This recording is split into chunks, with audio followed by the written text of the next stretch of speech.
High, আজকে বেরিয়েছি একটু মাকে নিয়ে। আমার মা মহিষাদল রাজবাড়ির ভিডিওর ব্লগ দেখে বলছে আমি তো কোথায় কখনো যাইনি। আমি বলছি এই মা, বাড়ির কাছে তুমি কখনো যাও না? আমি তো কোথায় এটা আগে জানতাম না। চলো তাহলে তোমাকে আজকে ঘুরিয়ে নিয়ে আসি। তো এই বলে বিকেলবেলা মামি বেরিয়ে পড়েছি। তো কিছুটা হেঁটে এসে রাস্তাতে টোটো পেয়েছিলাম, টোটো ধরে আমরা এখন চলে এসেছি রাজবাড়িতে। ওই দিনকেও কিন্তু লেট হয়ে গিয়েছিলো। আসলে মা তো, তাই জন্য বাড়ির সমস্ত কাজকর্ম একটু করে তারপরে আসা। মায়েরা হয়তো বাড়ির সবার জন্য করতে করতে করতে করতে নিজেদের জন্য আর সময় পায় না, নিজেদের যত্ন নেওয়ার জন্য এবং নিজেদের জন্য একটু টাইম বের করে ঘোরার জন্য। তো মাকে বললাম একটু ক্যামেরার দিকে দেখো।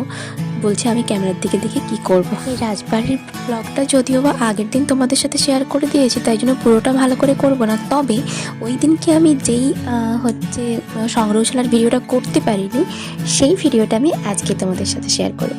আর এখানে কিছু কিছু ছবির নাম দেওয়া আছে, যেই ছবির শ্যুটগুলো আমাদের এই রাজবাড়িতে হয়েছে। এই শিকার করার সংগ্রহশালাটা। এই ভিডিওটা কিন্তু আমি আগে করতে পারিনি। এই যে হরিণ, বাঘ, ভাল্লুক, কুমির এবং বিভিন্ন রকমের যে শিকার করেছিল তাদের যে জিনিসগুলো এখানে আছে, আমি কিন্তু আগে এইটা করতে পারিনি। ওই দিনকে আমি একটু লুকিয়ে লুকিয়ে টুকটুক করে নিয়েছি ভিডিওটা। এই দেখো এই হরিণটা কত বড়। দেন এখানে আমি চলে এসেছি, কিছু পেতলের বাসনকোসন নেওয়ার ছিল। অ্যাকচুয়ালি আমি নেব কাঁসার থালা, তো তাই জন্যই আমি চলে এসেছিলাম।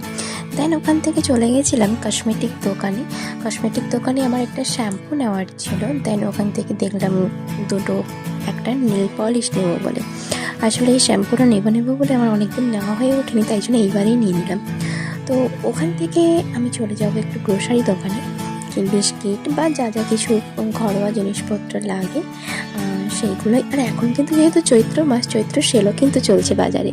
তো মা বললো চল জুতো দোকানে যাই। এমনি জাস্ট ঘরে পরার জন্য স্লিপার নিয়েছিলাম আমরা, বাট ওখানে গিয়ে দেখি চৈত্র সেলে এত জিনিস বিক্রি হচ্ছে বাইরে ঢেলে, কিন্তু আমরা কোনো জিনিস নিইনি চৈত্র সেলে।